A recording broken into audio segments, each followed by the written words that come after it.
Dmitry Petrov is visiting the grave of his recently deceased father. It is entirely possible that Stanislav Petrov, as a mere lieutenant colonel in the Soviet army, once saved the world from a nuclear apocalypse. Here, on a street called 60 Years of USSR, in this innocuous apartment block, Dmitry lived with his father and is keeper of his story.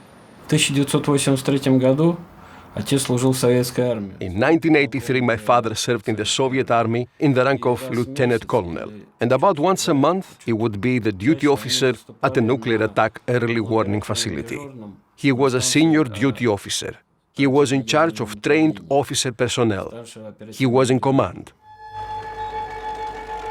Tension was high. The United States and NATO were preparing to place over 100 Pershing II nuclear missiles throughout Western Europe. They would be able to strike targets in the Soviet Union in under 10 minutes. The Soviets saw a US government preparing for a first strike, headed by a president, Ronald Reagan, capable of ordering a first strike. The march of freedom and democracy, which will leave Marxism, Leninism on the ash heap of history as it has left other tyrannies which stifle the freedom and muzzle the self-expression of the people. What happened was, at the control desk, there was a signal about a ballistic missile launch.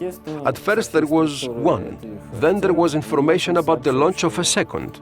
The level of confidence is 100%, meaning that the information was 100% credible because the computer confirms it is the launch of a missile.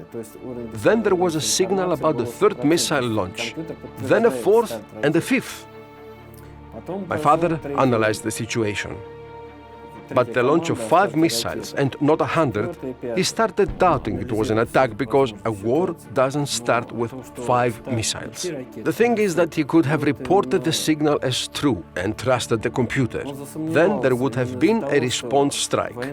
In response to the launch of 5 missiles, over 100 missiles would have been launched from the Soviet Union. He could have just given a command to strike back, but he didn't do that.